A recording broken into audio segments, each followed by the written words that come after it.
Well, I know that by now most of us are experts in Zoom, but just a couple of quick reminders to please rename yourself if you haven't already, and would love for you to throw on in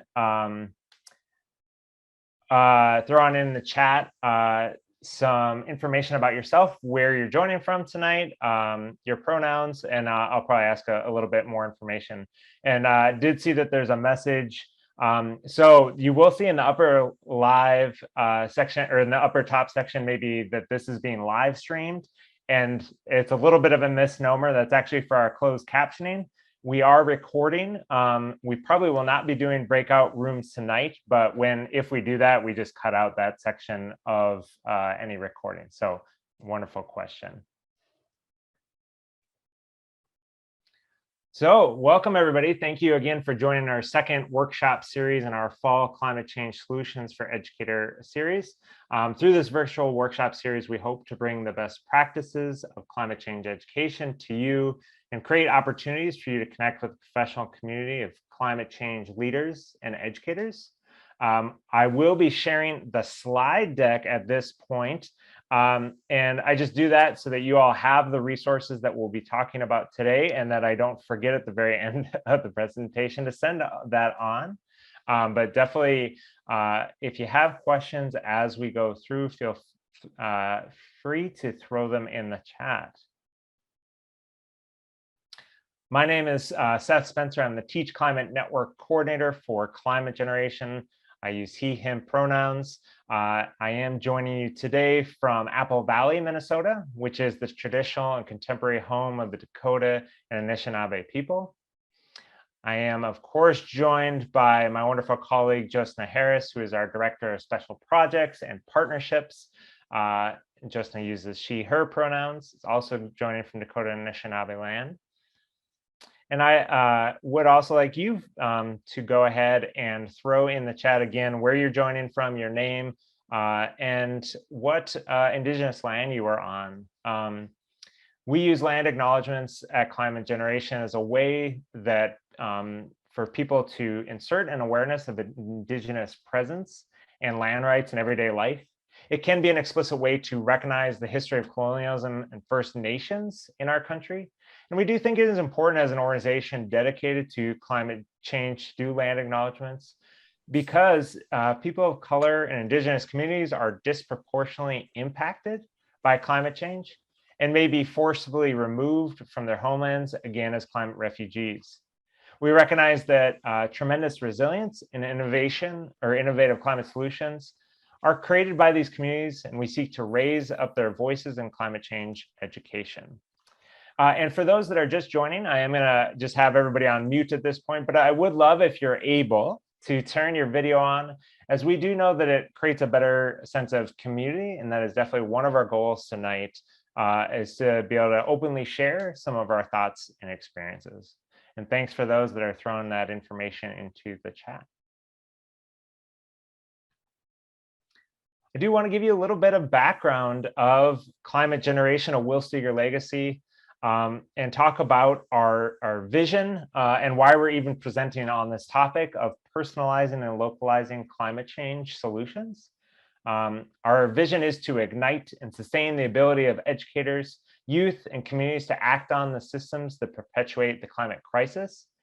And we believe we'll accomplish this through three overarching strategies, which are to overcome science and climate disinformation, centering anti-racism and systemic equity, and personalize and localize climate change action.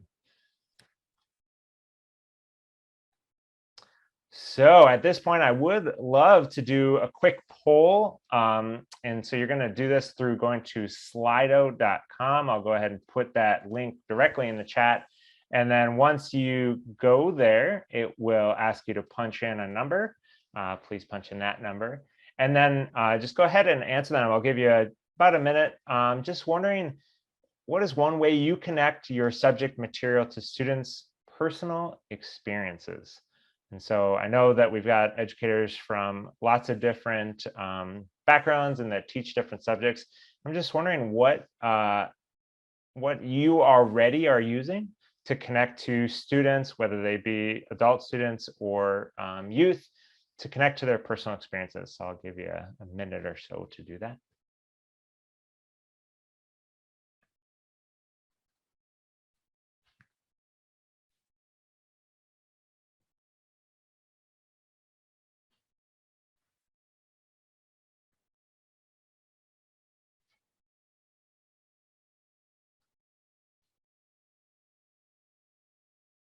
And again, thanks for all those that introduced yourselves in the chat. Wonderful to see folks from all over. And thanks for those that are adding in some great information to the poll. So through interactive games and relationship building, Justin will definitely be talking about the importance of relationships into personalizing climate change. And I'll give folks just another few seconds.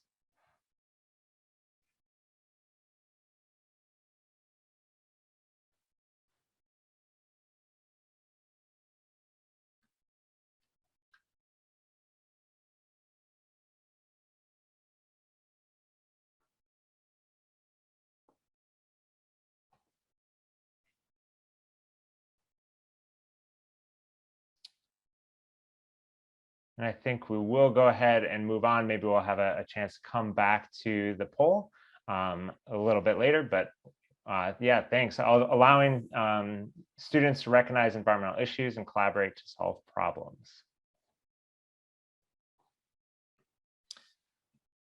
So we are all gathered tonight to learn about personalizing and localizing climate change. And it is important to make personal connections when talking and teaching about climate change, as well as the intersecting issues we're dealing with right now, including a global pandemic, racial and social injustice. And when we can relate to people, listen to them, learn about their experiences, we gain new perspectives and develop empathy, crossing many of the divides we can see in our world right now. And one of the ways that climate generation believes we can do this is using literature to support learning about climate change. And so why do we think that both fiction and nonfiction are great, great ways to connect with students? Well, we believe it helps students see live alternate realities. So what is possible out there? Helps us feel empowered when unable to take action, and it can galvanize society. It can also be a mirror. Is this character like me or somebody I hope to be? And how would I react in a similar situation? It can also be a window. How am I like that other person? How are we all affected by the same possible climate change impacts or even solutions? And finally, it can develop hope and inspire solutions. We also, of course, believe that art is incredibly important in personalizing and localizing climate change. Art simplifies. It can communicate stark truths. It can resonate, can nurture empathy, and it can inspire collective action. And if you haven't seen this before, Ed Hawkins, a climate scientist, strips out all the unnecessary information, save color, to communicate how we're changing the temperature of Earth. And his goal was to strip out all, was to communicate temperature changes in a way that was simple and intuitive.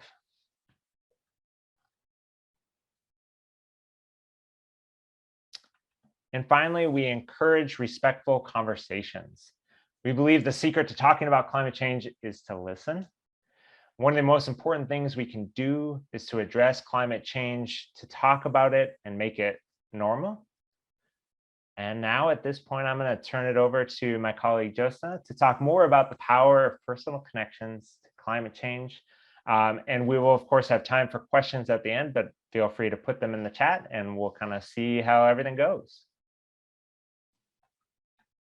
Great. Thank you, Seth. And hello, everyone. It's nice to be here this evening. As Seth mentioned, my name is Josna Harris. And tonight we're going to be talking about the power of personal storytelling. and how it is a powerful tool to personalize and localize climate change for your students. So, I'm going to begin by sharing some background context about the power of storytelling and the importance of talking about climate change. And then we'll be able to share some examples and resources at the end, and of course, open up space for you all to ask questions. So I'm going to begin. The person who is on the screen is Will Steger. And at the core of our work at Climate Generation is this power of personal narrative.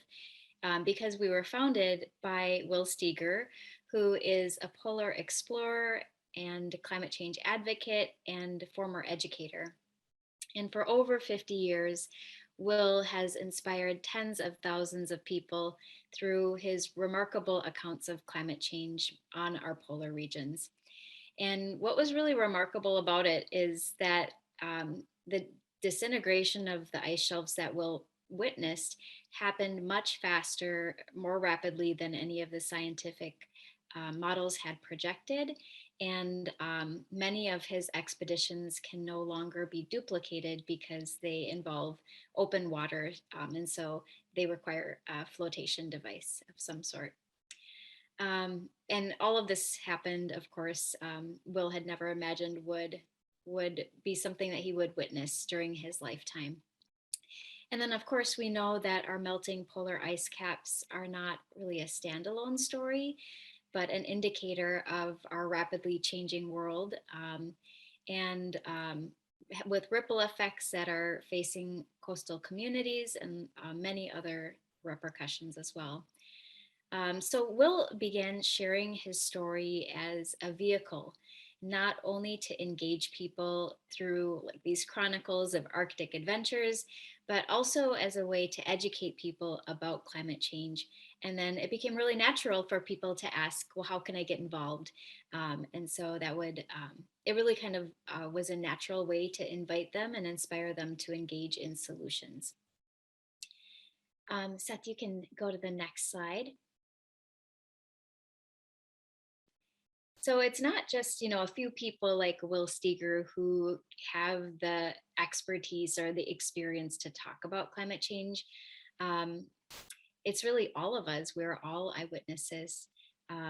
Climate change is in our backyards, and it's become clear that we all have powerful stories that we can tell, and we should all be part of the conversation. And so as you think about this, empowering your students to find and share their own stories of climate change not only helps to create a relevance to their lives, but it's also an equitable approach because we can all connect climate change to something that we care about, regardless of our background or history or perspective.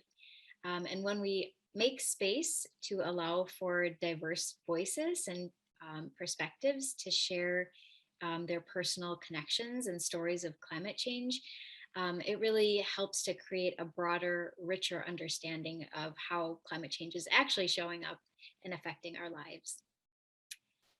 So I'm going to ask a question in the chat, which is, what is one way that climate change connects to what you care about? So I'll paste that in the chat. And if you want to think about it for a moment, and I'm going to continue while you reflect on that. What is one way that climate change connects to what you care about? And then Seth, you can go on to the next slide. And so we know that it's really difficult to talk about climate change in a lot of circles still. Um, and and there's a lot of reasons why this is true. And according to Yale Climate Opinion Polling, nearly 70% of Americans understand that climate change is happening and that it will cause harm to future generations. Yet 2/3 of Americans say that they never talk about it. So we know that there's a disconnect between people feeling the concern of climate change, but lacking the confidence. So, one of the most important things that we can do to address climate change is to talk about it, and to normalize conversations. Because, after all, being able to talk about it confidently influences public opinion and public opinion drives decision making. So we know it's hard to talk about climate change for lots of different reasons, lots of barriers, which I'm sure you could help me generate a really long list of why it can be really complicated to talk about. But I'm just going to name a few to start us off. The reality of climate change is daunting. It can be overwhelming to understand the data, the trends, the impacts, and the solutions.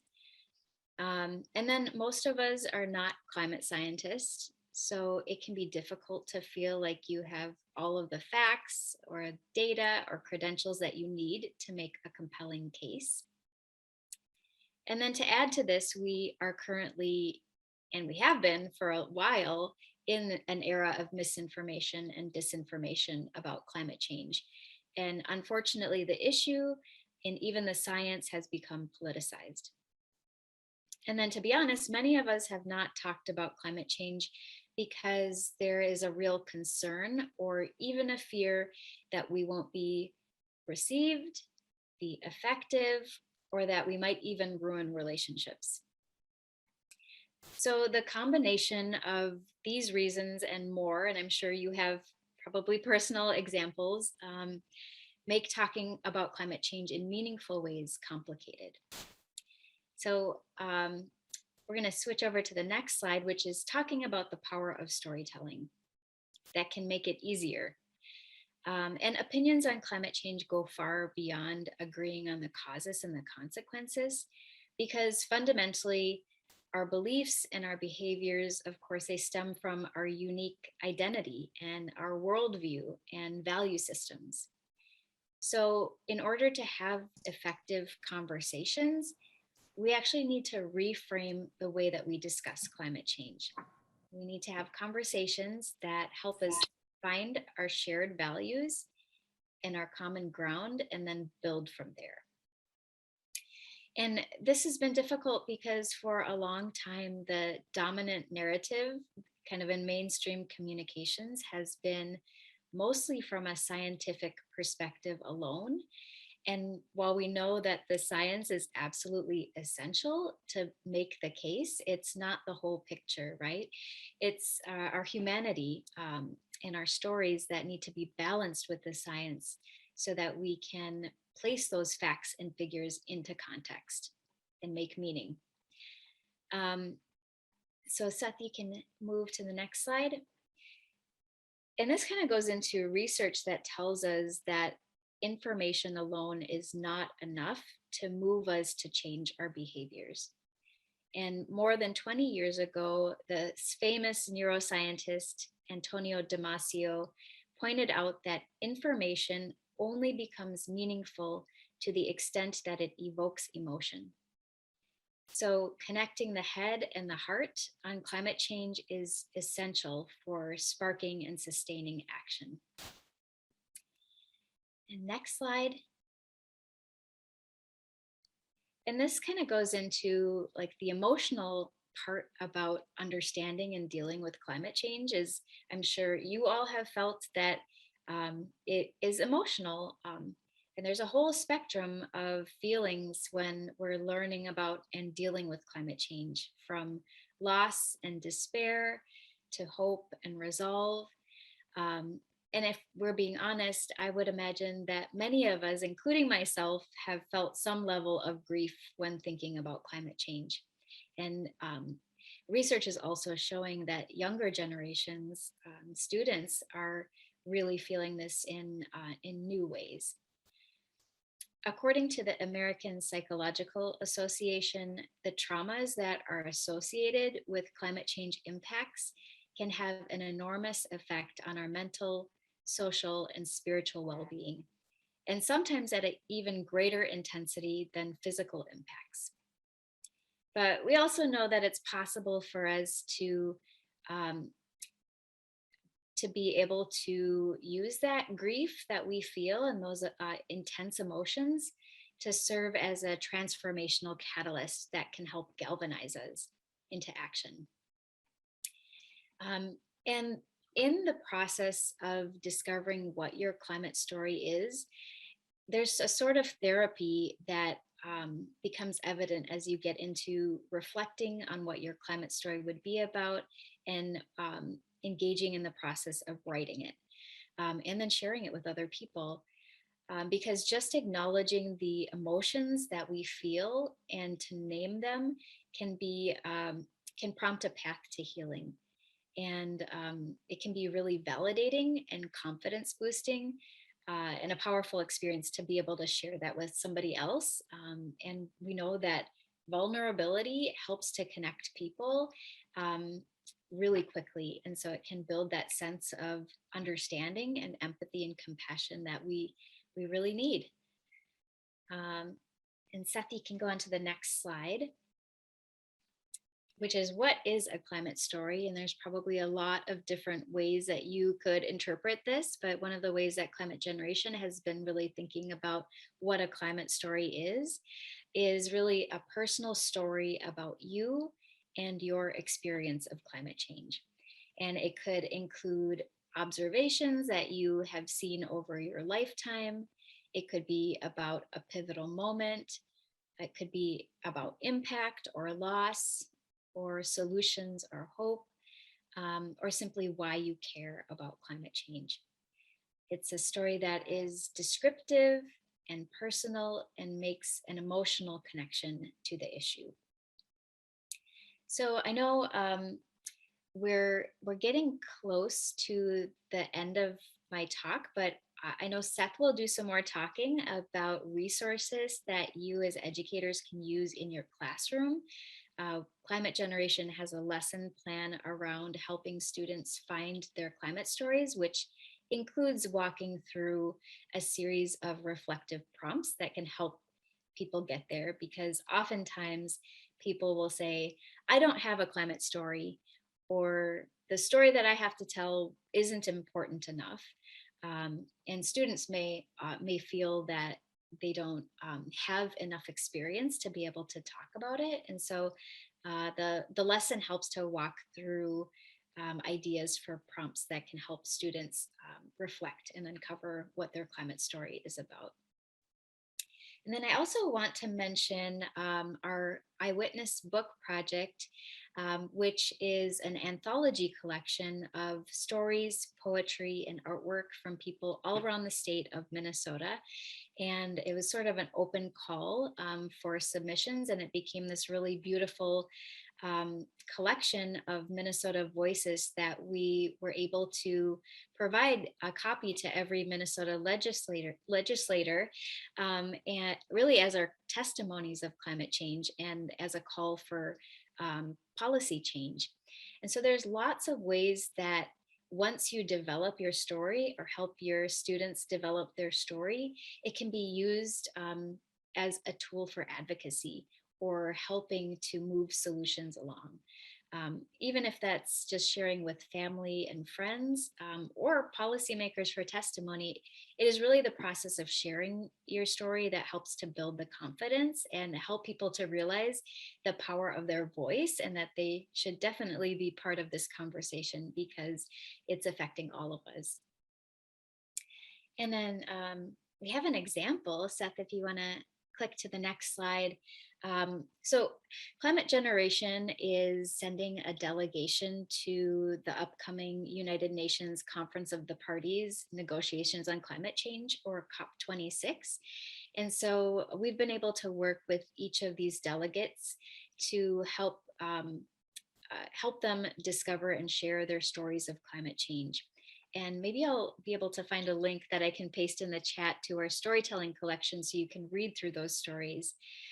But one of the delegates that we're sending is Munera Berhi, and Munera is a youth and is actually part of a youth delegation that's going with Climate Generation. And so Munera has developed her climate story and actually previously recorded it as a video. And so we have that video that we like to just share with you as an example of a youth climate story. And Munira is going to COP, so it's pretty exciting. So Seth, if you want to hit play.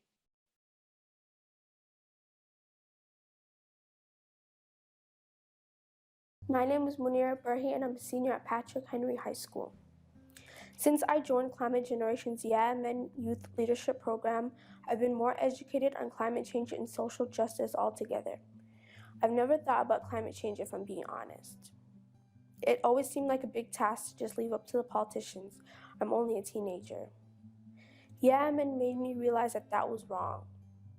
I visited my family in Ethiopia and Somalia during the summer of my freshman year in high school. It didn't click for me that my family struggled financially, not having enough money to buy food or clothing for themselves. My aunt would slaughter goats and sheep and make celebratory meals for us that were only for special occasions. Despite having very little, my family was still very grateful for all that they had. 2 years after my visit, a drought hit Somalia. Over 2.9 million people have been affected by the drought since 2017. There was a big famine, killing most livestock, including all of my family's animals. There was nothing to eat, only unclean drinking water to drink, and diseases like measles and cholera began to spread. My people were dying. I can't promise that this drought was due to climate change, but I know that climate change has played an influential factor in making weather more extreme. Because of our fossil fuel society, there will be more droughts, more floods, more hurricanes, not just in other places around the world, but right here too. My involvement in Climate Generation not only taught me that the little things I do matter, like talking to my friends about climate change. And I know I can do big things too. I organized a summit of 100 youth to meet with our governor and lawmakers to urge them to fight for climate justice, something that had always seemed impossible for me. Climate change is significant in our lives whether we realize it or not. It is time that we open our eyes to the suffering of others and understand the weight of the reality that we too face. That this is not enough to have compassion, that there must also be action.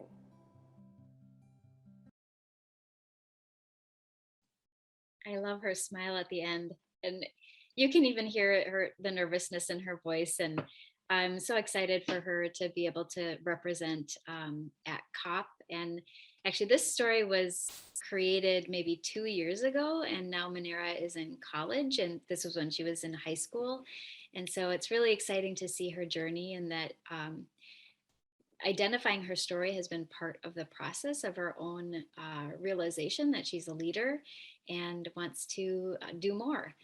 Um, so I'm glad we could share that example with you. And I just have one more slide, and then I will turn it back over to Seth, or maybe open it up for questions. So just to leave you with, owning your climate story once you discover it. And I would encourage you that this is not just exercise for students to engage in, but it actually is really powerful when you as educators model it for your students so that they can be inspired by the connections that they have to you, and the ways that you are thinking about climate change can help them to realize that they have their own connections as well. So I would encourage you to think about your own climate story, and some of the resources that Seth will be sharing will help you to walk through that process and discover it. If you don't know it already, you may know what your story is about already, or have multiple climate stories, which I imagine most of us do. So, but once you find your climate story, it really is that process of sharing it and making mistakes, testing it out, practicing it, and then getting better at it. Because that is the piece that helps to build confidence and get you to a place where you think that you could use it as a way to talk with family, friends, policymakers, as an op-ed in media or social media, or as testimony to advance policy. So the opportunities become endless, and we've even had some artists who have translated their climate stories into artwork. And so it really is kind of a beginning foundational piece that can inspire lots of different actions and opportunities. So I would encourage you as educators to discover your climate story, and to consider sharing this with your classroom as well. And I'll stop there and turn it back over. Thanks so much, Josna. I really appreciate that. Because we're a small group, at any time, if folks have questions for Josna or any of the resources that I'm about to go over, you can either raise your hand and unmute yourself, or just throw it in the chat. But otherwise, I'll probably do a few more minutes of resources, and then we'll generally open it up to a conversation about some of the things we've already shared. So I will keep going. So Climate Generation, as Justin said, does have a pretty wonderful resource about leveraging the power of personal stories that works great in the formal classroom. It is designed for grades 6 through 12, and students are given prompts to help them reflect on their own personal connections to climate change and to begin creating their own climate stories. Of course, it can be adapted to any audience. I will put in the chat there again, the slide deck that has all of the resources that I'll talk about, either as clickable links or are in the notes section. But let me know if you have any issues with that. So I want to share 3 pretty great resources around exploring personal connections, whether it be to climate change or just in general writing. So Artists and Climate Change is a wonderful resource, and I highly recommend that. Forecast Public Art has a great resource on climate storytelling as well. And then 826 Digital has some actually really great lesson plans already designed about working with your students to feel comfortable sharing personal connections to climate change. As Justin mentioned, it can be a pretty vulnerable place for any of us to talk about how we think we are going to be impacted or already impacted by climate change. And then to actually put that into a story that you're confident to share with others. But these are all great resources to start students on that journey. And then always got to plug our own resources from Climate Generation. We do have 3 great humanities modules, series of lesson plans, not full curriculum. But we have water scarcity and perseverance, innovation and renewable energy, and then a really great fiction and nonfiction reading guide. And as I already talked about, it is a really great way to just have students of any age think about the possibilities or experience what folks are already looking at climate change solutions or climate change impacts. Another resource that I definitely want to highlight is the Climate Interactive Simulator, which is an in-person role-playing exercise of the United Nations climate change negotiations. Seems a little like dense and hard to understand, but it is a really wonderful visual way to follow along with actions that nations are taking. So students are able to explore the necessary speed and level of action that nations must take to actually address global climate change. And as Josna said, the next United Nations convening around climate change solutions has pretty much already started, but really it gets going next week. And so just a great way to connect your students right now with what we have to do, but also potential solutions. I won't have you do another Slido poll. I'll just put this in the chat, but just curious, what is a way you might use these resources with your students? So I'll give folks just a minute or so just to think about what is a way that you could use those resources with the students you work with to support them in really personalizing again climate change impacts, mitigation, solutions, any of that. And thanks, Kathy. Yeah, definitely. If folks have other resources, definitely throw them on in there in the chat. I want to make sure I'm pronouncing it correctly, Bow Seed Ocean Awareness Program. Yeah, always great to find out about resources that I'm not already aware of. And yes, using artistic expression for students to express their climate stories. I found that I am not maybe the most gifted artist, but just thinking about a visual way to express maybe my own emotions, but also just the actual like what I'm seeing happen can be a really powerful way to just put that out there and share with others.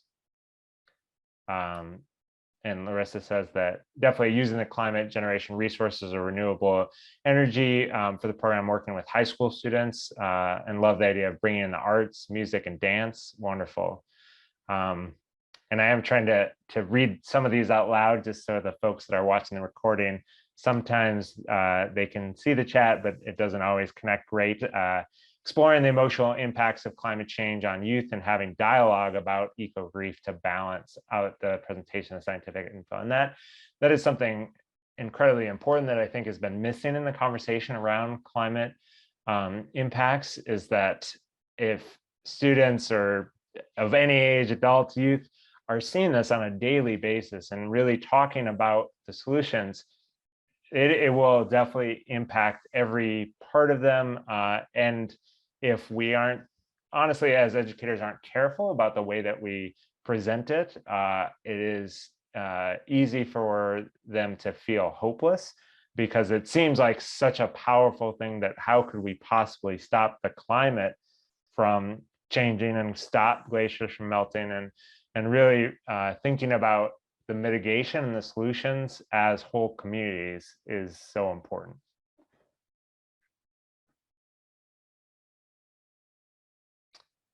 And of course, if you haven't already join the Teach Climate Network, which is a network of about 8,000 educators that has the possibility of sharing resources, but really you have access to monthly resource newsletters, information on our professional development opportunities, such as this workshop, and then finding more information about the Summer Institute for Climate Change Education, which is a 3-day intensive institute that we host in July, and is just really a great way to look at climate change from multiple perspectives, as well as grounding it all in climate justice, but also focusing on hope and actual solutions educators can take both themselves and with the students they work with. Yeah, thanks, Richard, for sharing that great digital storytelling resource from the Journal of Sustainability Education. And then I do want to share a couple more upcoming professional development opportunities for educators in our Teach Climate Network. As Josna said, we are heading into all things COP26, and we are going to be having another workshop just here in a couple weeks about understanding the power of COP26 and also just understanding COP26. It's a fairly complex thing to try to figure out.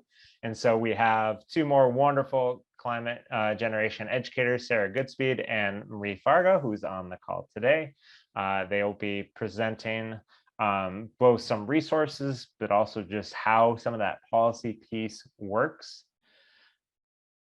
And then a pretty amazing opportunity that we are actually going to have the chance to speak to educators who will be live in Glasgow, participating in the COP26 events and advocating for action against climate change impacts. So we definitely welcome either you, your students, your class to join this, as there will be at least, I believe, 4 educators who will be in Glasgow and will have participated in about 5 days of events, talks, actions, and always are interested to hear what other educators and definitely students are really hoping for out of COP26 international efforts and American efforts towards both climate or slowing climate change impacts, but also that solution piece. Yeah, thanks, Justin, for sharing that resource about how you can follow along. And then, of course, engage with us. Follow along on all of our wonderful social media sites, and reach out if you ever have any questions about how to use any of these resources or how to talk with students about climate change. And one thing I always forget to highlight, which is a pretty amazing thing, if you join the Teach Climate Network, we will, for free, visit your classroom, most likely virtually, but possibly in person if you're here in Minnesota, and present on lots of different topics around climate change. So a pretty amazing perk if you join the Teach Climate Network. And then we will open it up for any questions, conversations, things folks wanted to know. But at this point, we are all done. And again, if you still didn't get that slide deck and are still looking for it, let me know. But thanks so much for joining us tonight, everybody. And yeah, I'll kind of leave it open for any questions folks have. Feel free to unmute yourself or just throw it in the chat. And thanks again for joining us. I'm going to go ahead and stop sharing my screen. Yeah, Joey, that is a wonderful question. It does take us a couple days for me to edit things, but I will be sending out a follow-up email either Friday, but at the latest Monday, with access to the recording, the slide deck again, and a few other resources we haven't already mentioned. Yeah.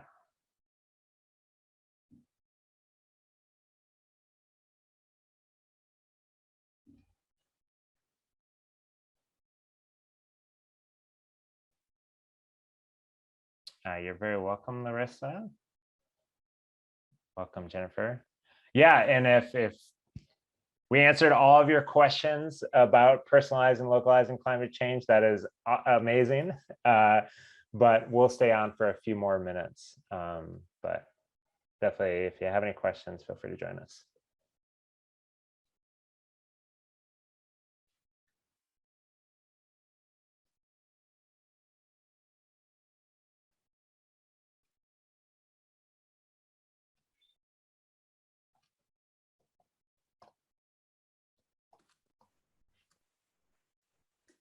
I had a quick question. Maybe it's not so quick. So I'm just wondering how to, I was the one who put in the chat about processing eco grief with the students, and just really exploring, because I'm a scientist, I'm a wildlife biologist with the U.S. Fish and Wildlife Service, and I'm wanting to put together a climate change curriculum to teach in schools. And so I'm a scientist thinking about all the different data and information to share with the students, but I'm so glad I watched this, because I may not have thought to, process, help them, like what comes up for them when they hear about climate change and the feelings of maybe hopelessness or helplessness. I definitely don't want to do that. But I'm not like a licensed therapist or counselor. I do have like a pretty, sensitive aware, but do you have any ideas of how to address, like if you are teaching about climate change, like for example, I just did a Monarch presentation and I added some slides about climate change, and I realized I just went too much into the detail of the impacts of climate change on monarch butterflies. And I didn't really follow up with the students about, the emotional aspect of that. So yeah, do you have any suggestions about how to maybe tailor a presentation? Maybe start with some kind of like storytelling exercise or art, or maybe follow it up after doing a climate change lesson plan with the students. So any ideas? Yeah, I've thought about this a lot. So Climate Generation does offer Climate Grief to Joy workshops.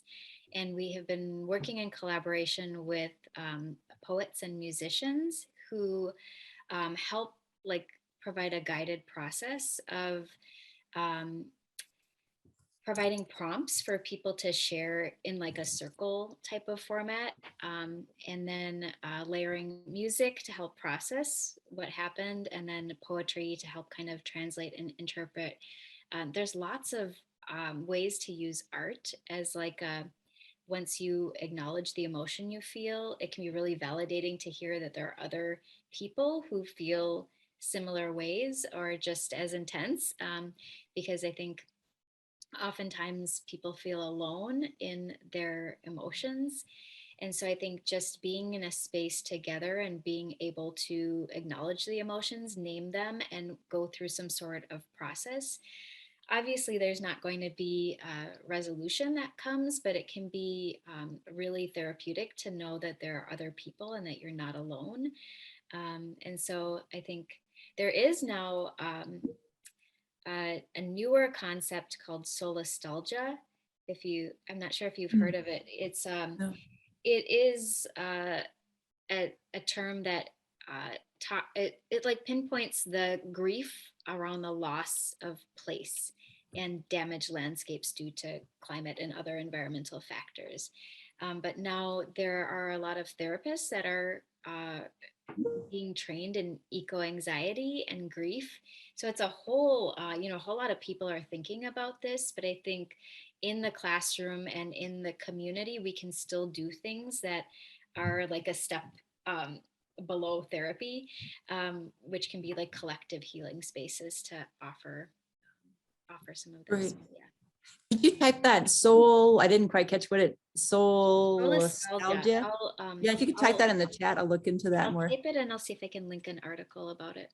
Thank you. Great. And then if you do have a link to different, you said there's some prompts out there to help guide discussion. I'd love to get some resources of just to get that support. Thank you. Yeah, and definitely that providing any group the space to even address those emotions is incredibly valuable. And I found that anytime I dive into some of those impacts, or even that climate change 101, like what is happening, to make sure to always add in, okay, yes, this horrible thing is happening, but make sure that there's a chance for the audience to have an action, like what is something I could possibly do. I don't know all the science behind monarchs, but like even that action of creating the pollinator gardens, or trying to create a corridor of area that they can migrate through, things like that, and still focusing on hope, which is challenging when we have so many species already disappearing, but is an important part of that climate grief. Yeah, that's perfect. And that's what we did too with our presentation. We just said, okay, here's all the doom and gloom. And then there was a picture of Mr. T with wings on. It's like, monarchs are tough. Monarchs are resilient. They lay 400 eggs at a time. Like, so yeah, and it was all about like, you can raise them in a classroom, you can plant habitat, milkweed and all that. So yeah, but I think I did spend a little too much time on the doom and gloom. Like I could feel myself even going, "Arr." So thanks you guys. That's really helpful. I think it can be helpful too to talk about like tangible things that people can do. So like going through that process is important once you share the heavy data. But then asking or sharing ways that students can take action can be really helpful to translate that energy into something. Yeah. Yeah. And if there's any ideas too, because there's the typical, like you can recycle, right? You can do beach cleanups, but then sometimes students are like, well, that's just a drop in the bucket. But yeah, if there's any like actionable items that that you can recommend too, that would be helpful. And climate generation believes that yes, it is a drop in the bucket, and is only all individual action maybe is only 30 to 40% of the actual solution, but it is still necessary. And also it is a step in the journey to larger actions. And so anytime that students, because I've felt that way myself, like anytime students say it won't have an impact, it might not have an impact on carbon emissions, but it will have an impact on your community. It will have an impact on your relationships. And so I definitely think it's still incredibly important. Yeah, and in addition to all that, and then just personal consciousness, that you've done something. You didn't just stand by being apathetic. So, well, thanks everyone. I really appreciate this information. Thanks, Jennifer. Yeah, and we'll leave it open for just another minute. I know we had some folks that showed up a little bit late. Just a reminder, I will be sending out a recording in the next few days of our presentation, and with slide deck, all additional resources.